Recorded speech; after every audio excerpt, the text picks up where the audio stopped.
Hello, and welcome to this video introduction to the problem of free will and its relation to the problem of free will and determinism.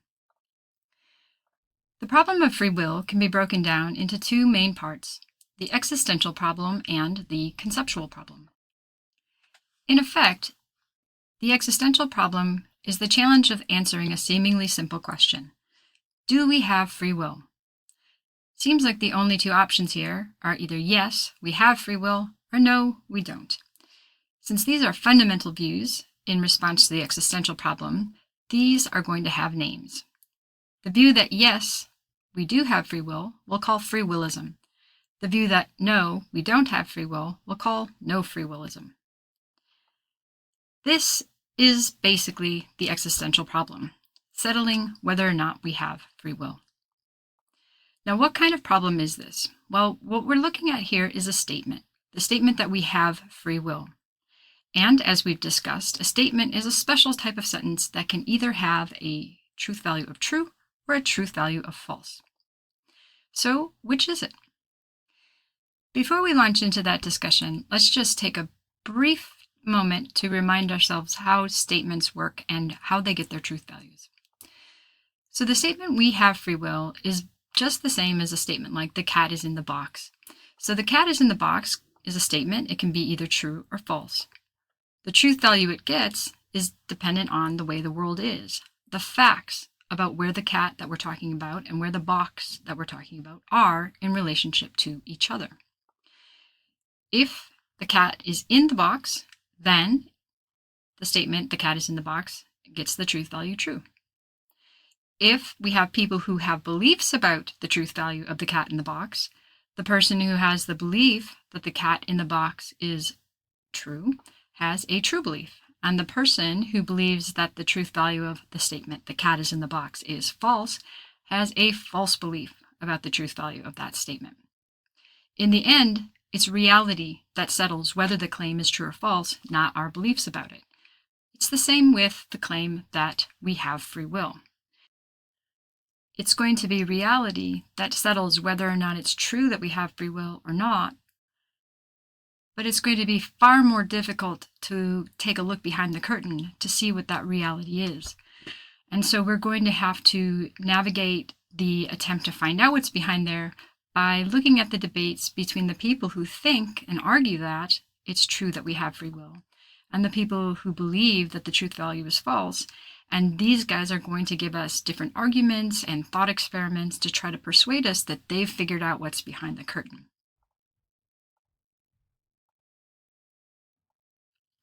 Okay, so how do we get started? So we have the existential problem laid out, but how do we start moving forward with trying to answer this question? Well, let's just break down the statement itself. Let's analyze the statement to see what kind of information might be relevant to answering this question. So we're interested in whether we have free will. Well, we are human beings. What kind of being are we? We might have to take a look at our neurology. We might have to take a look at the relationship between our consciousness and mental states and our body, those types of things. We might have to go through biology and psychology to have an understanding of what kind of beings we're talking about here. And then we might have to look at the way the world is around us, right? We might have to know what the universe is like. So we might have to go talk to the physicists and the chemists to find out more about the way the world works at a fundamental level, and then how we fit into it. And then, of course, there's the question of free will. What is it? Perhaps you won't be surprised to find out that really it's this question, what is free will, that has kept philosophers arguing about the problem of free will for over 2,000 years. Now, we've come a long way in those 2,000 years when it comes to the question, what kind of beings are we? We've learned a lot from the scientists who are studying the brain and psychologists who study the way we think with it. But there are a lot of questions that go well beyond the simple science of what kind of beings we are. As we've seen in the class, there are questions about how consciousness relates to the body that don't seem like they can be answered by science alone. We have questions that are related to personal identity, the way we're related to our own selves over time and cross-world. So if you remember the lecture on Lewisian possible worlds, like how are we related to the other ways we could have been in different metaphysically possible worlds. There are also metaphysical questions to be asked about what is the nature of agency? Why are humans agents in some interesting sense in a way that a rock isn't?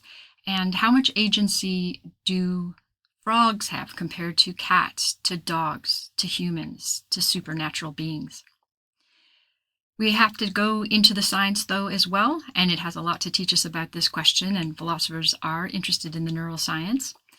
And we are also interested in the physics. We want to know what kind of options are there for violating the laws of nature? Are we in a position to do that as humans, or would that require some kind of strength that only a godlike being could have? Or maybe there's no possible being that could violate the laws of nature. And also related to the laws of physics, we've considered the possibility that there's a kind of causal closure in the way the physical stuff interacts with each other, so that only physical things cause other physical things. And if that's the case, then where would qualia come into the way we make our decisions and make actions happen in the world? If our qualia is nothing but a type of smoke kind of kicked off by the brain that doesn't actually have any ability to affect our actions, then that would really radically shift our normal introspective way of thinking about how we work, right? Usually it's feelings of love motivate you to act in a certain way, feelings of hate, feelings of anger. But if those feelings themselves have no causal powers, then maybe we're just very, very fancy robots, very, very fancy, like mechanistic creatures. And would that itself be good reason to think that we don't have free will? And at the end of the day, if it seems like we're not the kind of being that could have free will, it could be interesting to think about the other metaphysically possible beings out there. Is there any being you could imagine that would have the right stuff for performing a free action? And in considering those types of beings, we might actually be able to understand free will a bit better, and then understand whether or not we are the kind of beings that could have it. Turning then to the question of what our universe is like, there are going to be tons of questions we could raise here. One of the most obvious is whether something like the standard interpretation of quantum mechanics is correct. And according to that view, under conditions of measurement, some crazy things happen. Seemingly random events occur, unpredictable events. And on other theories, like Bohmian mechanics, you have all the indeterminacy kind of shoved in at the beginning of the universe, and things evolve perfectly deterministically after that. So there are lots of questions there, and they're going to be from the physics professors and from the philosophy of physics professors. So our Einsteins, our David Alberts of the world. Now, this question of what kind of thing is free will, that's where we are going to spend our time in this class. This is another question of conceptual analysis. And you should know the drill by now. When we give a conceptual analysis of something like free will, what we need to do is provide a list of individually necessary and jointly sufficient conditions for having this thing we're calling free will. And once you get your checklist set up, then you can apply those necessary and sufficient conditions to individual cases to decide who belongs in the category of free agent or having free will and those who don't. So when Ryan Gosling chooses to smile for the camera, is that a free action? When the dog chooses to herd the sheep, is that a free action? When the kitty is hunting his prey, is that a free action? When the frog snaps at the fly, is it a free action? Our little pet rock here, is he capable of free action? What distinguishes him from the other animals that we have there on the list so far? How about a robot? Is a robot capable of satisfying all the things on your list? How about a philosophical zombie? How about something that's super intelligent, like Jean-Luc Picard? Or perhaps something that's got almost omniscience or almost omnipotence, complete knowledge, complete power, something like Q from the Q continuum, maybe God, right? What would it take to satisfy all those necessary conditions that you've put on your list? That is our challenge. This is the challenge of finding the correct analysis of free will so that we can go ahead and check whether or not we are the kind of beings that can satisfy all of those necessary and sufficient conditions for having free will.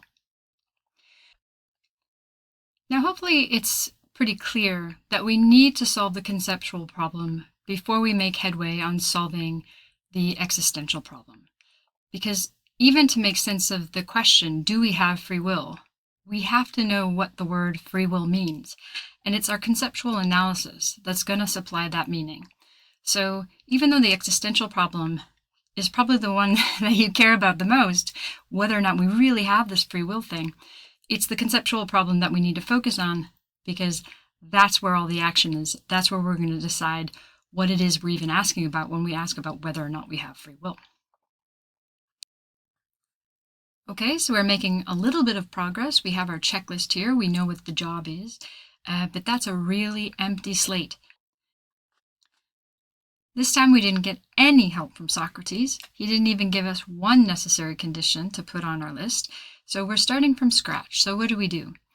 Well, the first thing I think to emphasize is that we are looking for the correct analysis of free will. We're going to assume that it's out there, and our job is to kind of crack the code on the safe so we can open it up and look at the real analysis, the way what free will really is. So we're not going to simply say, this is one view on free will, here's another view on free will, we'll all agree to disagree. Rather, we're going to look at proposed analyses and then use our strategies of argumentation and counterexamples and thought experiments to figure out which of the proposals is the best at the end of the day. So one of the strategies we've learned how to use in the course is the conceptual map strategy, where you kind of connect the thing you're interested in analyzing to the other things that are closely connected to that concept. So when it comes to free will, tons and tons of things are connected to it. And it's one of the reasons that the topic of free will is so much fun, because in order to do justice to the topic of free will, you really need to know metaphysics and epistemology and a little bit of ethics, going into moral responsibility and also into the sciences. And it connects up with world religions and all sorts of interesting things. So for purposes of this course, we're going to simplify down to just a few basic concepts. So we're going to connect free will to moral responsibility and determinism. Now, in the context of the free will debate, these terms like basic desert, determinism, indeterminism, these are bits of philosophical jargon. That means they have very special technical terms in the context of arguing about free will. So you have to pay very close attention to how these terms are being defined when they're used to make sure that you really understand what's going on in the discussion. With that said, let's turn to the problem of free will and determinism. So this problem is going to be broken down into two components. We're going to call one the correlation problem and the other the explanation problem. So how exactly do we use determinism to help us figure out what free will is? How do we use it to help us flesh out the necessary and sufficient conditions for free will? Well, the first thing is understanding what determinism is in this context, because people define it a lot of different ways. And if you're out on the internet, you'll find it defined in ways that are completely unhelpful for purposes of framing the problem of determinism with regard to free will. So for our purposes, we're not thinking about how it feels to live in the universe where you have options. It might feel like you have options even when you don't. We're really worried about the way the universe itself evolves, so the physical universe. And here is a description that was from the reading that's taken from a famous philosopher named William James. And he said, here's how I think of determinism. And this is a notion of determinism that goes back to at least the ancient Stoics. What does determinism profess? Well, it professes that those parts of the universe already laid down absolutely appoint and decree what the other parts shall be. The future has no ambiguous possibilities hidden in its womb. The part we call the present is compatible with only one totality. Any other future complement than the one fixed from eternity is impossible. The whole is in each and every part, and welds it with the rest into an absolute unity, an iron block in which there can be no equivocation or shadow of turning. So that is an incredibly strict doctrine. There's literally no other way the universe could go from any moment that you select in the timeline. Not even God could come in and create a miracle. God couldn't even cause the universe to go out of existence prematurely. Given that determinism is true, the future that is fixed by the facts of the past and the laws of nature is guaranteed to unfold, and it's guaranteed to unfold exactly as it was predetermined to do from the beginning of the universe. So some people will disagree about this notion of determinism being the right notion for the problem of free will, and there's an interesting discussion there. But it might very easily slide into a verbal dispute about the meaning of determinism. What's the real meaning of that term? But remember, that's a bit of jargon, and it's not going to be very interesting to argue about which definition is the right definition of a bit of jargon. So in order to sidestep a verbal dispute like that, we can give this doctrine that we want to talk about, this doctrine described by William James, a funny new name, so that that name picks out this description of the universe.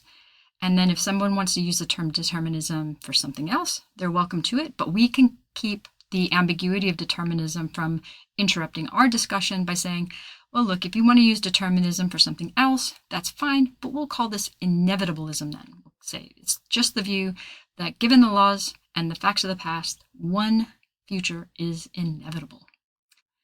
So just to be clear here, there's really no way you could use introspection to tell whether or not determinism is true of the universe you live in. From your point of view, the future is unknown, and you might feel like you're making decisions. You might not know what to do at a given time, and you're weighing decisions. But if determinism is true, the way you're weighing decisions is going to be fixed by the laws of nature and the facts of the past. So if you feel like you have an open future, a garden of forking paths ahead of you, then that isn't going to be an accurate reflection of reality. And the reality is that there's just one future waiting for you there, even if it doesn't feel like it. Okay? And it's really hard if you try to think about what it would feel like to really believe that determinism is true and your future is set in stone. It's kind of a fun exercise to think about what that would even feel like, if you can even have that feeling with clarity. So when it comes to determinism, that's what determinism is. And if determinism is false, so if the world works in any other way, determinism is false, and then we say some kind of indeterminism is true. What is important here is to understand that there are lots of ways for the world to be indeterministic and lots of ways for indeterminism to be true, whereas there's only one particular way for determinism to be true. So with determinism, we're picking out a very specific type of evolution of the physical world. And we're saying, in this type of world, given the facts of the past and the laws of nature, literally only one future is waiting out there. It's guaranteed to come about. There's no leeway in the way the world evolves at all. Whereas if that's not true, if there's even a tiny little bit of leeway, like one atom swerves in a funky kind of way in the whole history of the universe, even that one little atom behaving that way would be enough to make some kind of indeterminism true. Now, under the indeterminism umbrella, we have lots of different options. There could be just that one little thing happens in the whole history of the world where there's a moment where there's a garden of forking paths that's created. We could have a world that's governed by probabilistic laws. So things happen pretty regularly, but they're all probabilistic rather than deterministic. So it might be 50-50 what happens next, but there'll be particular options and the probabilities will be assigned to each option by the laws. Or there could be no laws at all and everything's just a free-for-all, just completely chaotic. That would also be a type of indeterminism. And when we get to the problem of indeterminism, we'll kind of look a little bit more closely at these options to see if any of them might give us a little bit more free will than we might have when determinism is true. For present purposes, though, we'll just point out that indeterminism is an umbrella term, which means that it covers a wide variety of options for the way the world might work, whereas determinism picks out a very special type of evolution of the physical world, where there's no forking paths at all ever in the entire history of the universe. So that is going to be something that will come up again later. Just make sure that we're clear that determinism is a very specific doctrine, and if it's not the world doesn't work the way determinism describes, then indeterminism is true at that world. Okay, now that we have a rough idea of what determinism is, let's start off with a simple thought experiment to help us see how determinism might be helpful in clarifying your own views about what free will is and what it's not. So just imagine just a normal human guy named Joe. Okay, he's living in a world where determinism is true. So this world began 1 billion years before Joe was born. Okay, and it started off with just a bunch of little molecules bumping into each other, and then it got so that there were planets forming, and then some life forms formed on one of the planets. And, fast forward, a bunch of sexual, selection happens, and there's some humans.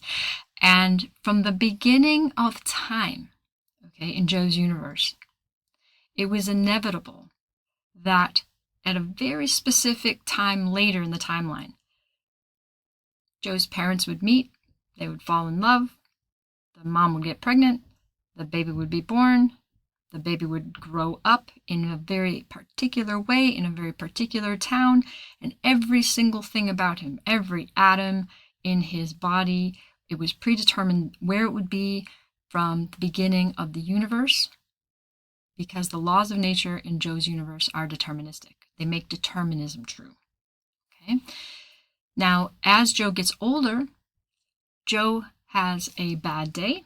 He gets angry at a friend of his, and he pulls out a knife, and in a fit of rage, he stabs his best friend. His best friend dies. Joe ends up going to prison. He slowly ages there. Ultimately, he dies, and the universe goes on. Now, the question for you is that knowing what you know about Joe's universe, namely the fact that given the way the universe started and that determinism is true at his world, it was absolutely guaranteed that he would be born exactly where he was in space-time, that he would grow up at every moment of his life. He would grow up where the molecules are just exactly where they were guaranteed to be from the first moment of time in his universe. So by the time he grows up and he kills his best friend, that has been a long time in coming. Billions of years. It was just waiting to unfold for that moment that Joe picks up the knife and in a fit of anger kills his friend. Okay? So it was predetermined for billions of years prior to his birth that once he reached that stage in his life, he would perform exactly that action. Knowing what you know about Joe, do you think that Joe killed his friend of his own free will? Okay, so make sure you understand here, I'm not asking a question about us right now, about whether we have free will, about whether determinism is true in our world and whether we're like Joe. I'm just asking you to imagine a possible world, a metaphysically possible world where determinism is true, and Joe was guaranteed to come into existence exactly where and when he did in the timeline of the universe, and it was guaranteed for billions of years prior to his birth that he would end up killing his best friend and dying in prison. Do you think that there's any moment in Joe's life that he exercised free will? So if you think, yes, I think he did it. I think he did it of his own free will. He's morally responsible. Good that he died in prison. If that's your intuition, then you're taking the side of what we're going to call the compossibilists, the people who think that it's okay for someone to have free will when determinism is true. If your reaction is, no way, whatever free will is, I know it's not something that Joe has. If that's your view, then you're taking the side of the incompossibilists. Okay, so here we have another one of these nice yes-no divides, clearly just kind of drawing a sharp line in the territory so you can kind of get a sense of where you are in this debate. Okay, now let's connect this divide between the compossibilists and incompossibilists to the reading for today. The reading split the problem of determinism into two problems, the correlation problem and the explanation problem. So if you're a compossibilist, if that's the response that you want to give to the correlation problem, then in a way you're kind of stopped at this point and you're going to start doing your analysis now. You're going to think about why you consider Joe to be free and start listing the things on your mind as necessary conditions and saying, yeah, I think the reason that Joe is responsible, even though determinism is true, is that he satisfies each of these necessary conditions, and once he satisfies everything on my list, that's why he qualifies as a free agent. Okay, so that's your job right now if you had the compossibilist intuition. Now, if you give that kind of an account, you're going to be giving what's called a compossibilist account of free will. This is also sometimes called a compatibilist account, but the term compatibilist is now very ambiguous. So compossibilist is a bit more precise for talking about what kind of account we're giving in response to this very specific problem, this correlation problem. Okay, and so on any compossibilist account, you're going to give a list of necessary conditions that it's possible to satisfy even when determinism is true. That's going to make it a compossibilist account. All right, so what if you're not a compossibilist? What if you go, no, whatever free will is, Joe doesn't have it? Okay, you can't jump to the conclusion that determinism is the reason Joe doesn't have free will. That is going to take some work. It's going to first require you to say, well, what is free will? And then you're going to have to point out a condition on your list that Joe doesn't satisfy. And he doesn't satisfy it because determinism is true. So that's a bit downstream. So just because you answer no here doesn't mean that you've got a lock-in on the fact that determinism is a threat to free will. So what you need to do instead is go a little bit slower, and you go from that no answer, just the negative answer. We don't have a view of free will yet. We don't know what undermines free will yet. We just move over to start working on that explanation problem. And to solve this problem, we need to figure out what kind of condition on free will can't be satisfied when determinism is true. That's E1. And we need to identify the reason that it can't be satisfied when determinism is true. That's going to be the solution you put in for the E2 bubble there. And we can't actually fill that out adequately until we go look at worlds where determinism is false and try to assess whether it actually is better for free will to have some working paths or not. So some people think that indeterminism doesn't actually help.